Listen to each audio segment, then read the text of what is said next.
नमो अरन्ताणं नमो सिद्धाणं नमो आयर्याणं नमो अजायाणं नमो लोये सवसाहुणं नमः समयसाराय स्वानुभूत्या च कासते चित्स्वभावाय भावाय सर्वभावान्तरच्छिदे वन्दितु सौवसिद्धे द्रुमचलवणोऽमं गदिं पत्ते वोच्छामि समयपाहुडे मिणमो सुदकेवली भणिदम्।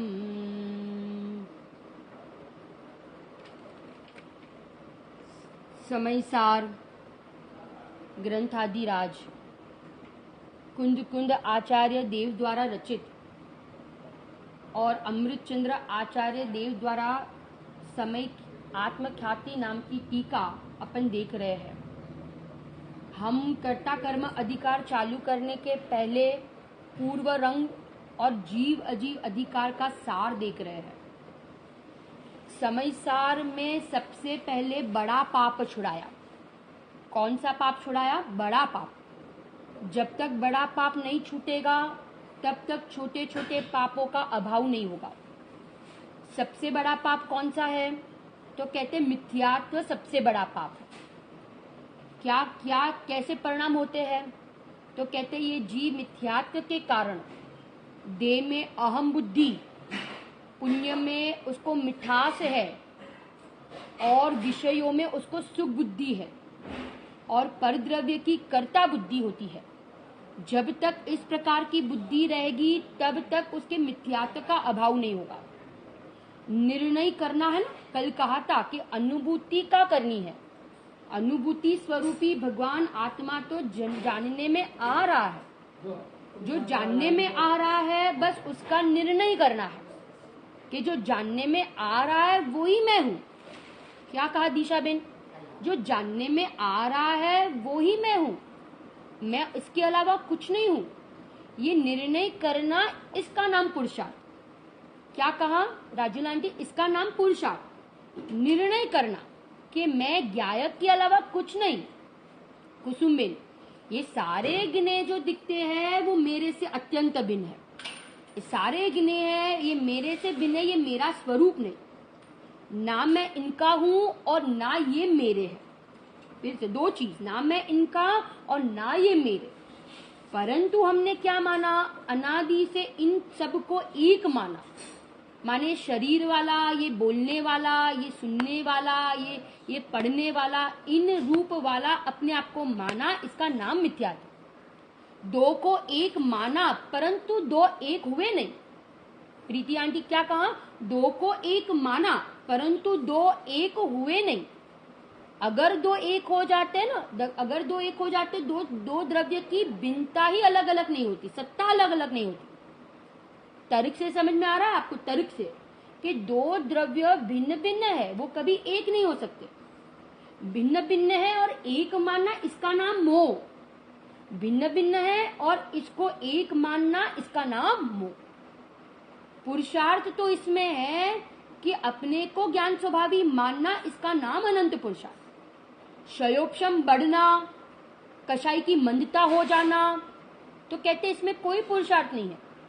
अपन ने पढ़ लिया, अपन ने सुन लिया, ये तो अपन ने बोलो पहली बार कर रहे कि अनंत काल से करते आ रहे हैं। तो कहते ये सारी चीजें तो अपन ने अनंत बार की। पढ़ा, क्षयोक्षम ज्ञान बढ़ा, परंतु जो जानने वाला तत्व था, जाननहार तत्व था, उसका हमने निर्णय नहीं किया। ज्ञानी को सतत भेद ज्ञान होता है कि मैं ये राग, ये परिणाम, ये उदय, ये शरीर से मैं कैसा हूं? भिन्न। फिर से क्या कहा? शरीर, राग और उदय से मैं कैसा हूं? भिन्न। शरीर का, राग का, उदय का होना, उसका नाम मिथ्यात्व नहीं है। परंतु इनको अपने रूप मानना कि मैं ये वाला हो गया, ऐसा मानना, इसका नाम मिथ्यात्व है। हर समय आत्मा उससे भिन्न है कि नहीं? अगर ये शरीर से आत्मा भिन्न नहीं होता तो फिर सिद्धालय सिद्ध भगवान को भी शरीर होना चाहिए। परंतु हम यही देखते हैं कि मरण होता है तो मुर्दा यही पड़ा रहता है और उसमें से जानने वाला तत्व निकल जाता है। एक जगत में कोई दमदार तत्व हो निशांति, तो कौन सा तत्व है? एक जगत में कोई दमदार तत्व है तो वो मेरा शुद्धात्मा। कहते ना, ज्ञान जागा तो मोह भागा। फिर से ज्ञान जागा तो क्या हुआ? मोह भागा। आहा मेघा भाभी, ज्ञान जागा तो मोह भागा। मोनाली भाभी क्या कहा? ज्ञान की अनुभूति करनी। मैं ज्ञान के अलावा और कुछ कर ही नहीं सकता, मैं जानने के अलावा और कुछ कर नहीं सकता। ये समय सार हमें ये दृढ़ निर्णय कराता है। मैं जानने के अलावा, मैं ज्ञान के अलावा कुछ कर नहीं सकता। जब तक ये दृष्टि बदलेगी नहीं ना, तब तक मोक्ष मार्ग का प्रारंभ नहीं होगा। कोई गरीब लड़की है और कोई करोड़पति व्यक्ति से उसकी शादी हुई, उसकी दृष्टि बदल गई कि नहीं? ऐसे परिणति अभी पामर है, पर्याय में दुख है, अपने आप को दुखी मानती है। पर जहां परिणति त्रिकाली को वर्ण करती है, त्रिकाली का आश्रय लेती है, त्रिकाली को समर्पण करती है, तो परिणति भी कैसी हो जाती है? परिणति भी सुखी हो जाती है। परिणति अपने आप को क्या मानती है? मैं पामर नहीं, मैं प्रभु हूं। मैं पामर नहीं, मैं हीन नहीं, मैं दीन नहीं, मैं तो परमात्मा। कैसा गजब का गुरुदेव श्री ने ये मार्ग बताया पंचम काल में, इतने निकृष्ट काल में हमें बहुत उत्कृष्ट बात मिल गई। ये सम्यक पुरुषार्थ करना अपने हाथ में है। बेंशी कहते थे ना, भविष्यनी चित्रामणि करवी ए मारा हाथ में। किसके हाथ में है? अपने हाथ में है। कल हमने 49 नंबर की गाथा, जो बहुत ही महत्वपूर्ण गाथा थी ना, 49 नंबर की गाथा अलिंगरण की गाथा है। ये किसकी गाथा है? अलिंगरण की गाथा। ये कितने शास्त्रों में आई है? तो कहते 5 परमागम में ये गाथा है। प्रवचन सार में भी ये गाथा, माने कितनी महत्वपूर्ण गाथा है। प्रवचन सार में 172 नंबर की गाथा है। प्रवचन सार में 172 नंबर की गाथा है। नियम सार में 46 नंबर की गाथा है। नियम सार में बट्टी बेन कौन सी? 46 नंबर की गाथा। अष्टपाउड़ में उल्टा कर दो, 64 नंबर की गाथा। अष्टपाउड़ में 64 नंबर की गाथा। पंचास्तिकाय में 27 नंबर की गाथा और समय सार में 49 नंबर की गाथा। कौन सी नंबर की? 49। अलिंगरण, मैं लिंगो द्वारा ग्रहण हो ऐसा मैं तत्व नहीं हुआ। मैं लिंग से ग्रहण हो। कौन से लिंग? ये पुद्गल के जो लिंग है उनसे मैं ग्रहण हो जाऊं ऐसा मैं तत्व नहीं हूं। इंद्रियों के द्वारा जानता भी नहीं और इंद्रियों के द्वारा जानने में आता भी नहीं। ये गाथा है ना 49 नंबर की गाथा। सब एक साथ बोलेंगे। आपके सामने कोकिल आंटी बुक्स है ना, सबके सामने है ना। जीव चेतना गुण शब्द रस रूप गंध व्यक्ति विहीन छे, निर्दिष्ट नहीं संस्थान जीवनु ग्रहण लिंग थकी नहीं। ग्रहण लिंग थकी नहीं। इन लिंगों द्वारा मैं ग्रहण हो जाऊं ऐसा तत्व नहीं। क्या क्या बताए थे कल? तो कि रस वाला नहीं, शब्द वाला नहीं, रूप वाला नहीं, गंध वाला नहीं और व्यक्त नहीं। व्यक्त नहीं और एक बताया, क्या बताया? संस्थान वाला भी नहीं। मैं कैसा नहीं? संस्थान वाला, आकार वाला भी मैं नहीं। शरीर का जो आकार है वो भी मेरा नहीं। तो मैं कैसा? एक एक बोल अस्थि से बताया। मैं कैसा हूं?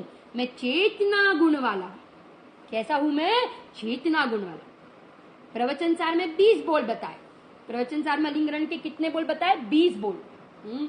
यहाँ पे एक एक के शब्द के 6 बोल, रस के 6 बोल, गंध के 6 बोल, अव्यक्त के 6 बोल, संस्थान के 4 बोल। संस्थान के कितने? 4 बोल और बाकी सब के 6 बोल। है ना। संस्थान के कितने 4 और बाकी सबके 6 बोल बताए। ये बात हुई 49 कि मैं लिंगों के द्वारा ग्रहण हो सकता नहीं। मैं तो एक उपयोग लक्षण वाला हूं और मैं ज्ञान के द्वारा जनाऊं, मैं ज्ञान के द्वारा जानने में आऊं, ऐसा मैं तत्व हूं। मैं ये इंद्रिया, ये पुद्गल द्वारा जानने में आऊं, ऐसा मैं तत्व नहीं। ये तो स्थूल है और मैं सूक्ष्म हूं। ये सब व्यक्त है, मैं अव्यक्त हूं। ये सब व्यक्त है, मैं कैसा हूं? मैं तो अव्यक्त हुआ। हाँ। ये पुद्गल है और मैं चैतन्य तत्व हूं, चैतन्य तत्व हुआ। नियम सार की भाषा में कहे हूं तो कारण परमात्मा छू। ये ज्ञान की पर्याय वो कार्य है और मैं कैसा हूं? मैं तो कारण परमात्मा हूं। मैं ये जड़ इंद्रियों वाला हूं ही नहीं। गुरुदेव श्री को प्रश्न किया था कि गुरुदेव श्री को प्रश्न किया कि साहेब इंद्रियां नहीं होती तो क्या होते? इंद्रियां नहीं होती तो क्या कर सकते, क्या होता? तो गुरुदेव श्री ने जवाब दिया कि इंद्रियां नहीं होती तो हम सब कहाँ होते? हम सब सिद्धालय में होते। हम सब कहाँ होते? सिद्धालय में होते। ना अपने आप को ये इंद्रियों से भिन्न देखता है कौन? ज्ञानी। और अज्ञानी अपने आप को ये रस, स्पर्श, गंध, वर्ण वाला मानता है। अब आगे जाते हैं। 50 से 55 गाथाओं का समूह आता है। 50 से 55 गाथाओं का समूह क्या है इन गाथाओं में? तो कहते 29 बोल बताए। मैं 29 बोल वाला नहीं हूं। 29 बोल वाला मैं नहीं हूं। गुरुदेव इसको कहते थे 29 बोलनो उकरडो। मैं ये 29 बोल वाला, 29 बोल वाला मैं नहीं। कौन कौन से 29 बोल? कौन कौन से 29 बोल? तो गिनाए। कौन से? देखो, वर्ण वाला नहीं। आप मार्क करते जाना, है ना, आप लिखते जाना। वर्ण वाला नहीं, गंध नहीं, यहाँ स्पर्श नहीं, रस नहीं, रूप नहीं, शरीर वाला नहीं, संस्थान नहीं, सहनन नहीं, राग वाला नहीं पारुलबेन, द्वेष वाला नहीं, मोह वाला नहीं, प्रत्ययो माने आश्रव। प्रत्ययों का अर्थ क्या है? आश्रव। कर्म नो कर्म वाला नहीं, वर्ग वाला नहीं, वर्गणा वाला नहीं, स्पर्धकों वाला नहीं, या अध्यात्म स्थान वाला नहीं, गुण स्थान वाला नहीं, अनुभाग स्थान वाला नहीं, योग स्थान वाला नहीं, बंध स्थान वाला नहीं, उदय स्थान वाला नहीं, मार्गणा स्थान वाला नहीं। और कैसा नहीं? स्थिति स्थान, संक्लेश स्थान, स्थानों विशुद्ध भी नहीं, संयम लब्धियों के स्थान भी नहीं, जी स्थान नहीं, और अंतिम में कह दिया कि मैं गुण स्थान वाला भी नहीं। क्या कहा? 29 बोल गिनाए, सब कुछ आ गया इसमें। पर्याय से लेके सारे परद्रव्यों की बात आ गई। पर्याय से लेके सारे परद्रव्यों की बात आ गई इसमें। मैं इन सारे पर्यायों वाला, परद्रव्य वाला हुआ ही नहीं। मैं इन गिनेयों वाला हुआ ही नहीं हूं। मैं तो इनका मात्र जानने वाला। इन गिनेयों में, इन रागादि परिणामों में ज्ञान नहीं, जानते नहीं, और मैं जानने वाला तत्व हूं। इनमें ज्ञान नहीं और मैं ज्ञान से भरा हूं। ये परिणाम कहते ना, आया राम गया राम। परिणाम कैसे है? आया राम गया राम, आते हैं और जाते हैं, संयोग आते हैं और जाते हैं। परंतु मैं तो ज्यो का त्यों, मैं तो वो का वो, मेरे स्वरूप में कोई बदलाव नहीं। हमारा ना इसको समझने, इसकी रुचि बढ़नी चाहिए। किसकी? आत्मा की रुचि। आत्मा की रुचि बढ़नी चाहिए, क्योंकि इस तत्व में कुछ भी नहीं हुआ ना। वेंश्री ने कहा है कि ये भगवान आत्मा तो अजायबी घर है। 7 वंडर्स कहते ना, 7 वंडर्स आते हैं, तो वो तो 7 वंडर्स, वो तो पुद्गल है, उसमें कोई दम नहीं, वो तो जानते ही नहीं है। परंतु मैं एक वंडर हूँ, अजायबी घर हूँ, क्योंकि मेरे में निधि, मेरे में वैभव भरा है। गुरुदेव जी बहुत बार कहते हैं ना प्रवचनों में कि स्वयंभू रमण समुद्र के तलिए में रेत नहीं है, रत्न पड़े है। ऐसे मेरे भगवान आत्मा में क्या है? अनंत गुण रूपी रत्न है। जब एक ज्ञान गुण इतना जबरदस्त, तो अनंत गुणों की तो क्या बात है। और जब अनंत गुण ऐसे अद्भुत, तो फिर एक रत्नाकर अनंत गुण को धारण करने वाला वो रत्नाकर कैसा होगा। पंडित राजेंद्र जी की है ना भक्ति। सब अंग पड़े नौ पूर्व रटे, पर उसका स्वाद नहीं आए। तीरंच गति के अनपढ़ भी, ले स्वाद सफल भव तिर जाए। जिसके दीवाने है ज्ञानी, हर धुन में वही समा रहे। बस एक लक्ष्य और एक पक्ष, हर श्वास उसी के लिए बहे। जब एक रतन अनमोल है, तो रत्नाकर फिर कैसा होगा। जिसकी चर्चा ही है सुंदर, तो वो कितना सुंदर होगा। जिसकी चर्चा मात्र में इतनी शांति मिलती है, चर्चा मात्र में हम सब भूल जाते हैं, हमें कुछ याद ही नहीं आता। कोरोना वायरस याद नहीं आता, ये स्वाध्याय, ये चिंतन, ये चर्चा, ये इन सब में हमें ये उदय याद ही नहीं आते। हमें ये क्या बाहर चल रहा है, जगत में क्या हो रहा है, हमें कुछ पता ही नहीं है। ऐसे ज्ञानी एक अलग देश में बसते हैं, गायक रूपी देश में बसते। विजय बेंशी कहते थे ना कि हम निर्विकल्प दशा में, हम अनुभूति की दशा होती है, तब हम भूल जाते हैं कि हम भरत में है कि विदेह में है। हम भूल जाते हैं कि हम भरत में है कि विदेह में। कितना आनंद है अंदर में, कितनी शांति है। और बाहर में शुभ भाव में आना, गुरुदेव कहते हैं ना कि टाटा की भट्टी समान आकुलता है। टाटा की भट्टी में कितनी आकुलता लगती है। ऐसे कहते हैं कि शुभ भाव में आना बहुत आकुलता। अशुभ भाव की तो क्या बात करे। कोई भी राग हो, प्रशस्त हो या अप्रशस्त हो, कोई भी राग करने जैसा नहीं है। उपदेश सुनना और सुनाने में पुरुषार्थ नहीं, परंतु सुनकर आत्मा में समा जाना, उसमें अनंत पुरुषार्थ। फिर से क्या कहा? सुनना सुनाने में कोई पुरुषार्थ नहीं, परंतु सुनकर आत्मा में समा जाना। एक निर्णय बारंबार करना कि मैं गायक, मैं चैतन्य तत्व, मैं अचिंत्य शक्ति का धारी, मैं कारण परमात्मा, मैं कारण नियम, ऐसा बारंबार। मैं लिंगों द्वारा ग्रहण कर सकता, हो सकता नहीं। मैं ये लिंगों से भिन्न हूँ, मैं इंद्रियों से भिन्न हुआ।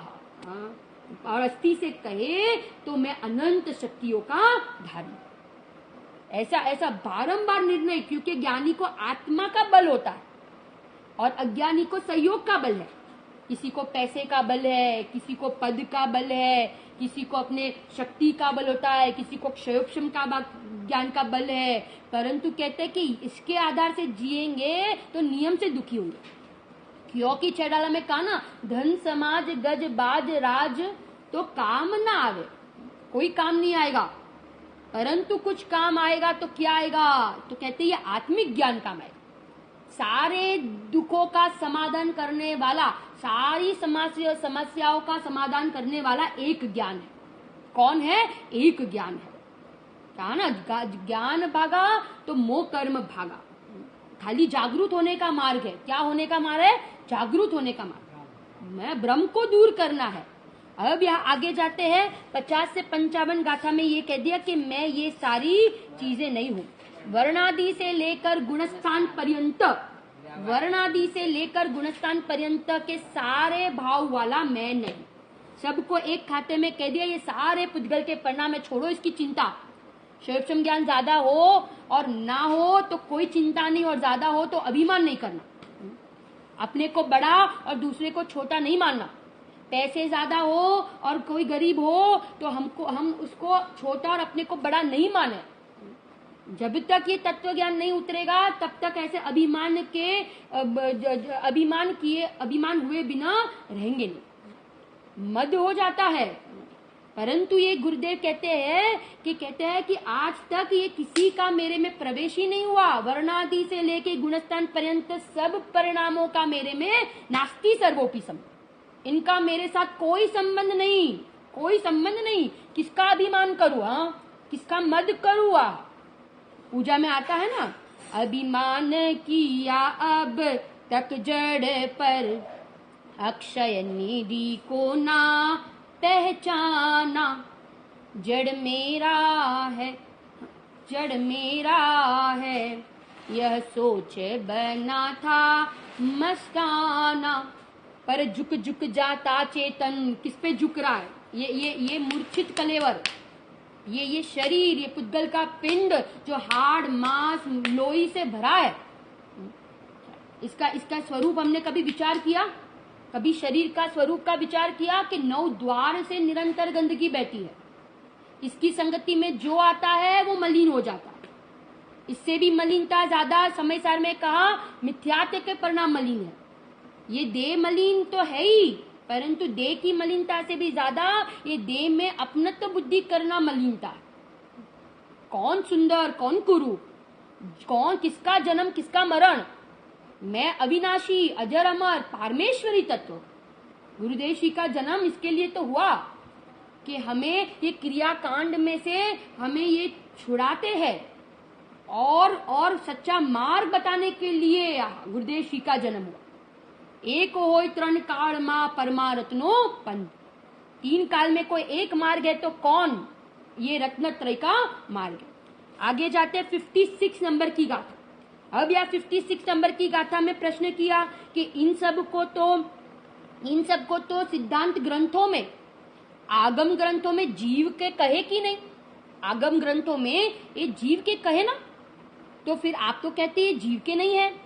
तो यहाँ पे जवाब दिया कि वर्णादि गुणस्थान आदि जो सारे भाव है वे सारे भाव व्यवहार से जीव के कहे। किसके कहे? व्यवहार से जीव के कहे। निश्चय से ये कोई भी भाव जीव के नहीं। क्या कहा फिर से? ये सारे भाव जो कहे वो किस नहीं से कहे? व्यवहार नहीं से कहे। परंतु निश्चय नहीं से देखे तो ये कोई भी भाव किसके नहीं है? तो कहते जीव के नहीं है।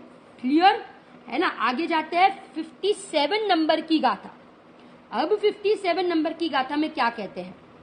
अभाव सह संबंध जीवनो क्षीर नीरवत जानवो आहा। ये सारे भावों का आत्मा के साथ जो संबंध है ना, आत्मा के साथ जो ये सारे भावों का संबंध है वो किसके जैसा है? क्षीर नीर के समान, दूध पानी के समान। किसके जैसा ये संबंध है? दूध पानी के समान। समझ में आ रहा है? दूध और पानी के समान इसका संबंध है। जैसे दूध और पानी का एक क्षेत्र का संबंध होता है, ऐसे ये शरीर और आत्मा का एक क्षेत्र का संबंध है देवयानी। परंतु तादात में संबंध नहीं है। तादात में किसके साथ? आत्मा का और अपने अनंत गुणों का। तादात में संबंध किसके साथ? ये शरीर के साथ नहीं, क्योंकि शरीर के साथ आत्मा का कैसा संबंध है? दूध पानी के समान संबंध है, एक क्षेत्र का संबंध। परंतु वास्तविक देखें तो दूध और पानी कभी एक हुए ही नहीं है। और हमने क्या माना? शरीर और आत्मा क्या हुए हैं? एक हो गए। इनका संबंध कैसा है? दूध पानी के जैसा। और उपयोग गुण की अधिक नत्येथी जीवना नहीं भाव को। उपयोग से अलावा, उपयोग गुण से अलावा, ज्ञान गुण से अलावा, ज्ञान मात्र से अलावा जीव अधिक माने अन्य कुछ भी नहीं है। ज्ञान सिवाय जीव अन्य कुछ भी नहीं है। ज्ञान के अलावा आप देखो जीव का कभी कोई हुआ ही नहीं। जब परिणाम हमारे नहीं हुए तो मैं अन्य की तो क्या बात करूं? शरीर परद्रव्य इनकी क्या बात करे? ज्ञानी निरंतर भेद ज्ञान कर रहा है, निरंतर भेद ज्ञान हो रहा है कि रागादि, वर्णादि, गुणस्थान आदि परिणाम से ये आत्मा कैसा है? जुदा है। जैसे किसी को चाय का बहुत शौक हो ना, तो दिन में 1 कप चाय मिल जाए तो उसको और कुछ नहीं मिले तो कहता है चलेगा। 1 कप चाय मिल जाए और फिर दूसरा कुछ नहीं मिलता है तो कहता है कि चलेगा। ऐसे कहते ज्ञानी को एक ज्ञायक मिल गया, ज्ञानी को एक शुद्धात्मा मिल गया और कुछ नहीं मिला, बाहर में पद ना हो, प्रतिष्ठा ना हो, यहाँ पे क्या लग रहा है ये सब ना हो, तो भी कहते हैं कि चलेगा, क्योंकि उनकी जो रुचि का विषय था वो उनको मिल गया।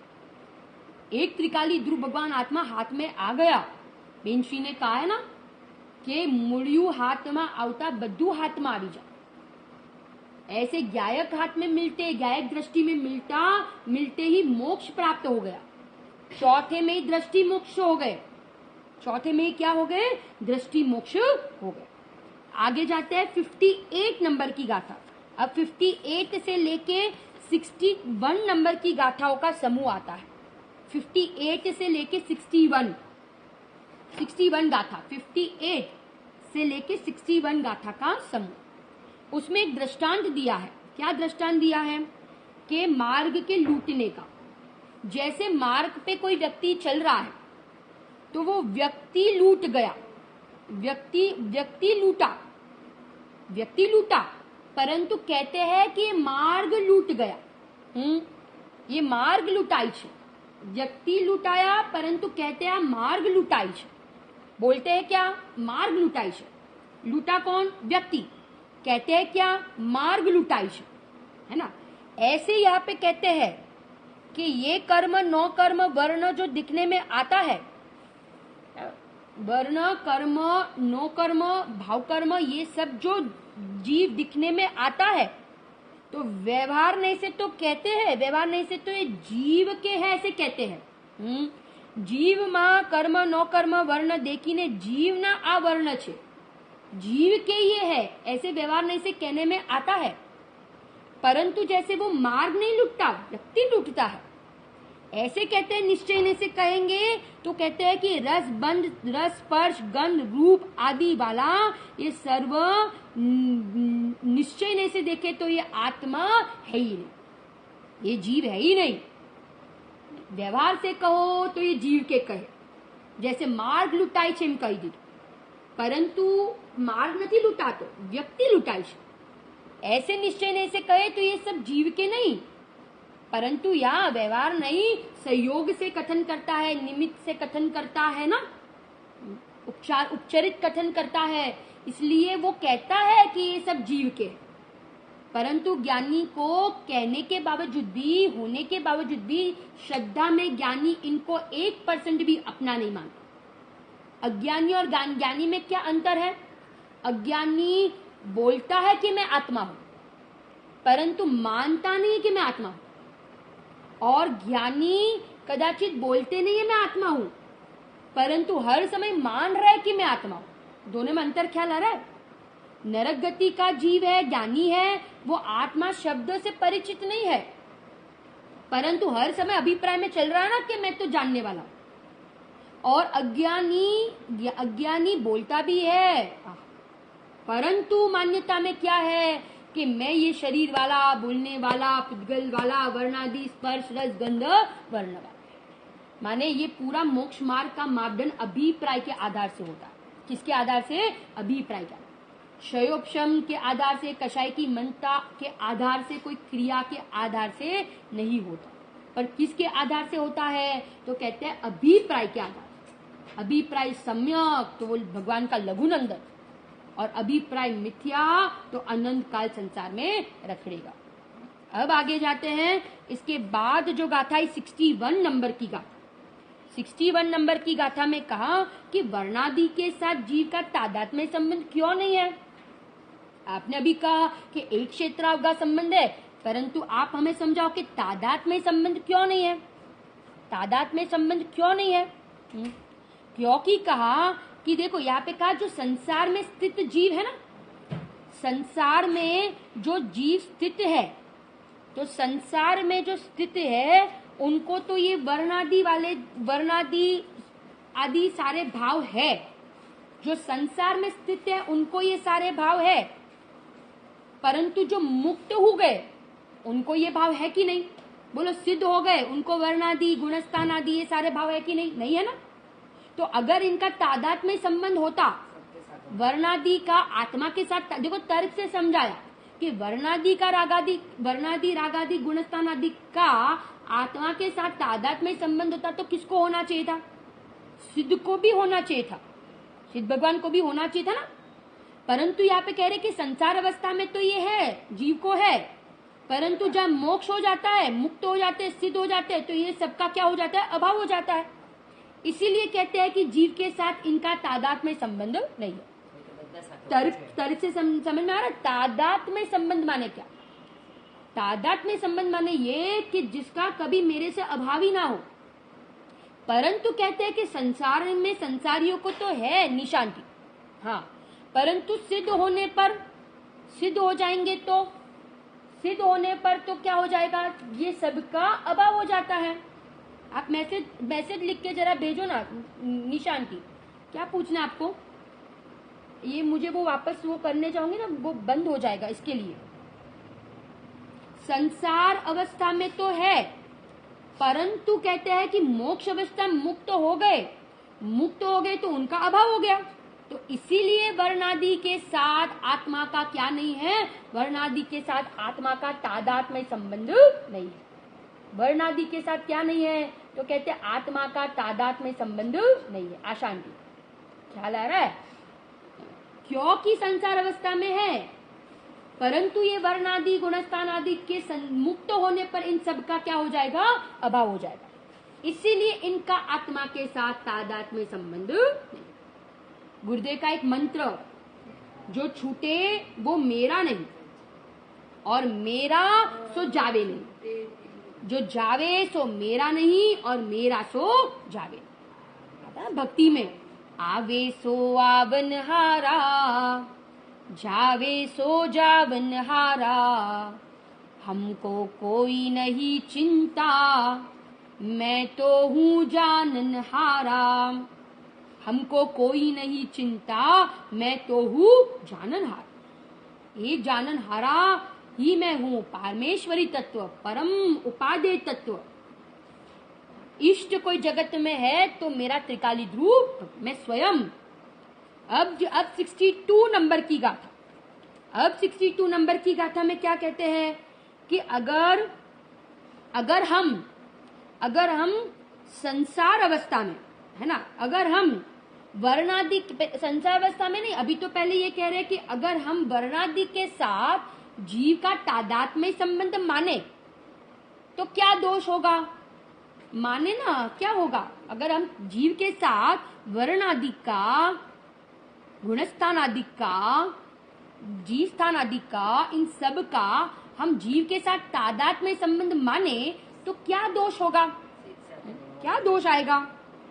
तो कहते हैं कि अगर हम इनका जीव के साथ तादात्म्य संबंध माने, सुनना, तो जीव और पुद्गल एक हो जाएंगे। क्या हो जाएगा? जीव और पुद्गल एक हो जाएंगे।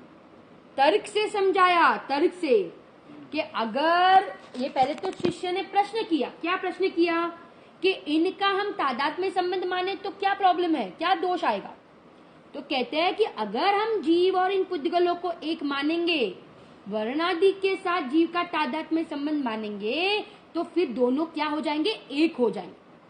जीव और पुद्गल क्या हो जाएंगे? एक हो जाएंगे। और वो तो संभव ही नहीं है, क्योंकि दोनों की सत्ता कैसी है? दोनों की सत्ता न्यारी नारी, जैसे म्यान में तलवार जुदी है, ऐसे कहते हैं कि शरीर में आत्मा कैसा है? भिन्न। शरीर वाला आत्मा कभी, और हम दिन रात, मैं गोरा, मैं मोटा, मैं पतला, मैं सुंदर, मैं कुरूप, तन उपजत अपनी उपज जान, तन नशत आपको नाश। ज्ञानी को तो अपने आत्मा का अनुभव होता है ना, कैसा लगता है? जब निज आत्म अनुभव आवे, तब और कछु ना सुहावे। जब निज आत्म अनुभव आवे, तब और कछु ना सुहावे। यहाँ कहते हैं कि दोनों के बीच में तादात्म्य संबंध मानेंगे तो दोनों एक हो जाएंगे। कौन एक हो जाएंगे? जीव और पुद्गल एक हो जाएंगे। अब देखो आगे, इसके आगे 63 और 64, ये दो गाथा साथ में आती है। 63, 64 मैं क्या कहा प्रश्न कि चलो अभी आपने कहा कि इन दोनों के बीच में तादाद में मानेंगे तो एक हो जाएंगे, है ना, ये दोष आएगा। परंतु हम संसार अवस्था में तादाद में माने तो क्या कहा, हम संसार अवस्था में हम तादाद में माने तो भले मोक्ष में तो अब अलग हो गए, परंतु संसार अवस्था में तादाद में माने तो फिर क्या, जब उसके जवाब में 2 गाथा ली थी, 63 और 64। ये 63-64 गाथा में कहा, क्या कहा कि एक तो कहा कि अगर हम संसार अवस्था में भी इनका तादाद में संबंध मानेंगे तो सुनना, दो तर्क से समझाया, 2 जवाब दिए। एक तो पुद्गल जीव हो जाएगा, क्या हो जाएगा, पुद्गल जीव हो जाएगा, पुद्गल जीव हो जाएगा। और निर्वाण किसको होगा, मोक्ष पुद्गल को होगा, मोक्ष किसको होगा, पुद्गल को होगा। समझ आ रहा, फिर से मैं बताती हूँ क्या कहा कि अगर यहाँ पे दलील की क्या कही कि ऐसे चलो ऐसे तादाद में संबंध मत मानो, परंतु संसार अवस्था में जब तक ये चीजें है तब तक तो उसका तादाद में पना मानो ना, तो फिर क्या दोष आएगा। तो कहते हैं कि एक तो पुद्गल जीव हो जाएगा और दूसरा कहा कि पुद्गल को निर्वाण हो जाएगा, फिर पुद्गल को मोक्ष मानना पड़ेगा और वो तो संभव नहीं है। इसलिए संसार अवस्था में भी जीव और पुद्गल कभी एक हुए। श्रीमद जी का पद है ना। अभी यहाँ पे कहा कि अगर हम उसको संसार अवस्था में भी एक मानेंगे तो 2 बताया, 2 चीज हो जाएगी, एक तो पुद्गल जीव हो जाएगा और पुद्गल को निर्वाण हो जाएगा। अभी मैं श्रीमद जी का बोल रही थी ना, तो एक पद है, जड़ ने चेतन बनने द्रव्य नो स्वभाव भिन्न, जड़ ने चेतन बनने द्रव्य नो स्वभाव भिन्न, सुप्रतीत पणे बनने जेने समजाय छे, कायानी विसारी माया स्वरूपे समाया एवा, निर्ग्रंथ नो पंथ भव अंत नो उपाय छे, निर्ग्रंथ नो पंथ बहु अंत नो उपाय छे। एक निर्ग्रंथ दशा ही भव के अभाव का कारण है। यहाँ पे कहा कि अगर हम पुद्गल और आत्मा को संसार अवस्था में भी एक मानेंगे तो पुद्गल जीव हो जाएगा और फिर पुद्गल को ही निर्वाण मानना पड़ेगा। अब आगे कहते हैं 65 और 66, 65 और 66 2 गाथा में। अब कहते हैं कि जो एक इंद्रियपना, द्विंद्रियपना, 3 इंद्रियपना, चतुरिंद्रियपना, पंचेंद्रियपना, बादर, सूक्ष्म, पर्याप्त आदि माने अपर्याप्त सब कुछ, ये सब कुछ जो है वो नाम कर्म की प्रकृतियां है। माने ये सब कुछ पुद्गल कर्म का है, इसमें जीव का कुछ भी नहीं है। ये जितनी भी पर्याय प्राप्त होती है ना जीव को बाहर में, 1 इंद्रिय, 2 इंद्रिय, 3 इंद्रिय, 4 इंद्रिय, जो भी है, ये यहाँ पे कहा कि सब कुछ किसकी पर्याय है, ये सब कुछ पुद्गल नाम कर्म की प्रकृति है। ठीक है ना, ये सब कुछ नाम कर्म की प्रकृति है। और इसमें कहा कि इसमें जीव स्थान इनको जीव का कैसे कहे, ये सब नाम कर्म की प्रकृतियां है तो ये सब जीव नहीं है।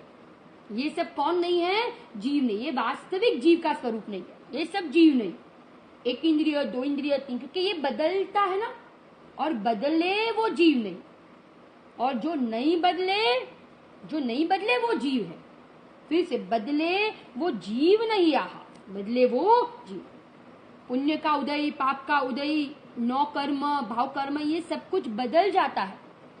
बोलो ये सारा जो सहयोग मिलता है वो पुण्य के बिना नहीं मिलेगा, पुण्य के बिना नहीं मिलता ना। सहयोग का वियोग होता है वो पाप के उदय से होता है, और आत्मा की प्राप्ति पुरुषार्थ के बिना नहीं होगी। क्या कहा, आत्मा की प्राप्ति पुरुषार्थ के बिना नहीं होगी। ये सब कुछ जो बदलता है, सब कुछ जो नष्ट हो जाता है, वो पुण्य पाप के उदय के अधीन है। उसमें मेरा रंच मात्र भी नहीं चलता। परंतु कहते हैं कि आत्मा प्राप्त करना किसके हाथ में है? पुरुषार्थ के हाथ में। कल ही कहा था ना, तत्व निर्णय पे वजन दो कि मैं ये आश्रय बंध संबंध निर्जर मोक्ष तत्व से भी भिन्न तत्व हूं। अजीव तत्व भी मेरा रूप नहीं। ये वर्णादि से लेके गुणस्थान पर्यंत सारे भाव मेरे नहीं। ये सारे भाव किसके हैं? तो कहते हैं पुद्गलमय है। किसके हैं? पुद्गलमय है। आप ही देखो ना, गुरुदेव श्री शांतिलाल खुशाल भाई का दृष्टांत देते थे ना, 2 अरब 40 करोड़, 2 अरब 40 करोड़ यही गोवा के थे, यही छोड़ के सब चले गए। बोलो क्या काम आया? क्या साथ में आया? एक पैसा भी साथ में नहीं आया। सब कुछ इधर छोड़ के चले गए। माने ये संयोग कोई साथ में आने नहीं वाला है, और ये संयोग में से कभी मुझे सुख नहीं मिलेगा। 2 चीज, संयोग मेरे साथ नहीं आएंगे और संयोग से मुझे कभी सुख मिलने वाला नहीं है। मंथन करे दिन रात जल, घृत हाथ में आवे नहीं। रत रे जब रज पेले रात दिन पर, तेल ज्यो पावे नहीं। सद्भाग्य बिन जो संपदा, मिलती नहीं व्यापार से। एक आत्मा के ज्ञान बिन सुख, है नहीं संसार में सुख, है नहीं संसार में। एक आत्मा के भान बिना कहीं जगत में सुख नहीं है। अब आगे अंतिम गाथा, इस अधिकार की अंतिम गाथा, 68 नंबर की गाथा। यहाँ पे क्या कहा? अब कहते हैं कि जैसे ये सारे परद्रव्य भिन्न है ना, परद्रव्य अचेतन है, जैसे ये सारे परद्रव्य पुद्गल है, पुद्गल के परिणाम है, वैसे यहाँ पे कहा कि कर्म के उदय में जो होने वाले मोह परिणाम, कर्म के उदय में होने वाले जो मोह परिणाम है, वो मोह परिणाम भी क्या है? तो कहते हैं अचेतन। मैंने राग को भी किसके खाते में डाल दिया? अचेतन पुद्गल के खाते में डाल दिया। वो भी मेरा स्वरूप। जैसे ये सारे पुद्गल, बाहर सहयोग, घर, गाड़ी, कुटुंब, परिवार, बंगला, ये सब कुछ पुद्गल के कहे। यहाँ पे कहते हैं कि मोह परिणाम भी पुद्गल के है, वो भी मेरा स्वरूप। मो कर्म ना उदय थी गुण स्थान, जे आवरण व्या ते जीव के म बने निरंतर, जे अचेतन भाकिया। जैसे पुद्गल, जैसे सारे सहयोग को पुद्गल के कहे, ऐसे कहते हैं कि मोह कर्मना उदय थी गुणस्थान आदि जे परिणाम छे, जे जीव के परिणाम, जीव में हो रहे परिणाम है, वे सब भी अचेतन भाक्या। वे भी क्या भाक्य? कहा जिनेंद्र देव ने किसके कहे? पुद्गल के कहे। मैंने राग को इतना गौण कर दिया कि इसको किसके खाते में डाल दिया? पुद्गल के खाते में। लक्ष्य मत करो, है ही नहीं मेरा। पुद्गल के लक्ष्य से होते इसलिए पुद्गल के है, मेरे है ही नहीं, इसलिए उसका विकल्प भी मत करो, उसकी चिंता भी मत करो। है ही नहीं मेरे सत्ता में, अस्तित्व ही नहीं है। अभी कहा ना, नास्ति सर्वोपि संबंध। अब मेरे में क्या है उसका विचार करो। मेरे में क्या क्या भरा है? ज्ञान, सुख, आनंद। ये इन ज्ञान, सुख, आनंद का विलास मेरे में है। मैं इसके विस्तार वाला हूं। ये मेरा साम्राज्य है। मैं सिद्ध समान हूं। मैं सिद्धालय में विराजमान हो जाऊं, ऐसी मेरी शोभा है। मैं 4 गति में रखड़ू, ये मेरी शोभा नहीं। कितना कहे, बोलो राजा जमीन पे बैठे वो उसकी शोभा है कि राजा सिंहासन पर बैठे वो उसकी शोभा है? राजा सिंहासन पर बैठे तो शोभेगा ना। ऐसे ही आत्मा कहाँ शोभेगा? संसार में कि सिद्धालय में? सिद्धालय में शोभेगा। पर सिद्धालय में कब जाएगा? कब ऐसा परिणमन होगा कि जब वो वर्तमान में अपने आप को कैसा जानेगा? सिद्ध समान जानेगा। सर्व जीव चे सिद्ध सम, जे समझेते था, श्रीमद जी का वाक्य।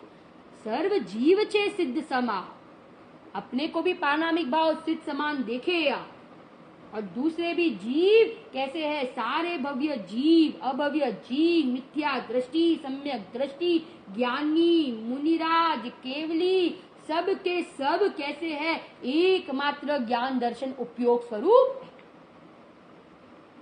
नियम सार में कहा, मैं किस नई से अंतर करूं, संसारी और मुक्त में मैं किस नई से अंतर, मेरे पास पर्याय से देखने वाला नई ही नहीं है।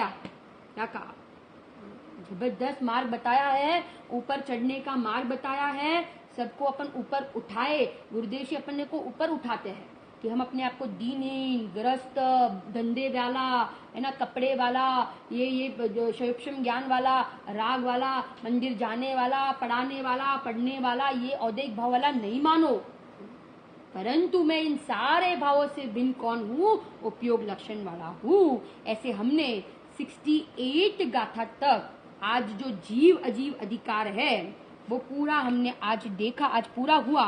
कल सुबह से हम, है ना, आज शाम से हम कर्ता कर्म अधिकार शांति से विस्तार से हम कर्ता कर्म अधिकार प्रारंभ करेंगे। बहुत ही महत्वपूर्ण ये अधिकार है। इसके पहले आप शांति से सारी गाथाओं का घर पे एक बार वापस पढ़ना, गाथार्थ पढ़ना और उसका एक बार स्वाध्याय करना, और आपको पूरा उसका समझ में आ जाएगा। अब इसके बाद हम शाम से कर्ता कर्म अधिकार प्रारंभ करेंगे, जो बहुत ही महत्वपूर्ण अधिकार है। हमारी कर्ता कर्म की भ्रांति 67 गाथा बाकी 67 गाथा नहीं ली अपन ने। हाँ, ये हमने कहा ना कि पर्याप्त, हाँ बहुत बढ़िया, ये यहाँ पे कहा पर्याप्त अपर्याप्त सूक्ष्म बादर जीव संख्या देह ने ते सूत्र में व्यवहार थी कह्यु छे। जे भी सूत्र में माने आगम ग्रंथों में, सिद्धांत ग्रंथों में ये सब जो कहा है ना, पर्याप्त अपर्याप्त सूक्ष्म बादर, ये सब जो कहे है ना, ये जीव के कहे है, वो सब व्यवहार से कहे है। किस नहीं से कहे है, व्यवहार नहीं से कहे है, बराबर। फिर आगे कहेंगे ना कि ये सब व्यवहार नहीं से कहे है, परंतु निश्चय नहीं से ये जीव नहीं है। निश्चय नहीं से कौन नहीं है, ये सब जीव नहीं है, ठीक है ना। 67 में ये कहा, माने यहाँ पे सब वही कह रहे हैं कि सारे पर द्रव्य, ये जो भी पर्याय प्राप्त होती है और मोह राग द्वेष के परिणाम है, वो कोई जीव नहीं है। व्यवहार नहीं से इनको जीव के कहा, पर व्यवहार नहीं कैसा है, असत्यार्थ, अभूतार्थ और उपचरित कथन करता है। कैसा कथन करता है, उपचरित कथन करता है, यथार्थ कथन नहीं करता है। इसलिए निश्चय नहीं ही अंगीकार करने योग्य है, निश्चय नहीं सत्यार्थ है, इसलिए अंगीकार करने योग्य है। एक त्रिकाली ध्रुव भगवान आत्मा की हमें खूब महिमा आए, उसकी रुचि के आधार से मिथ्यात्व रूपी कर्म का अभाव हो जाए और हम सब अनंत काल सिद्धालय में विराजमान हो जाए, इसी मंगल भावना के साथ।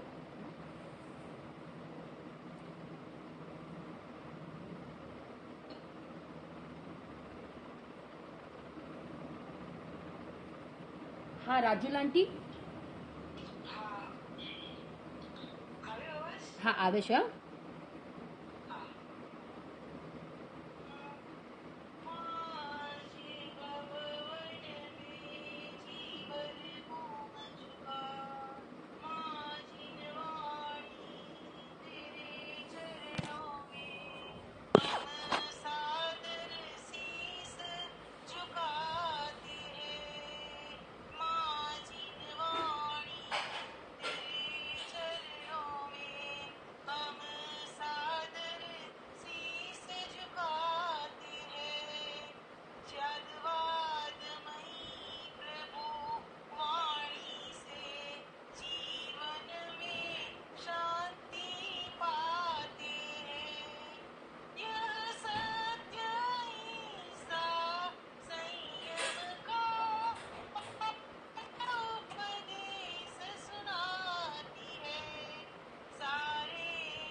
બોલો વિદેશ ક્ષેત્રમાં બિરાજમાન સિમંદર ભગવાનનો જય હો.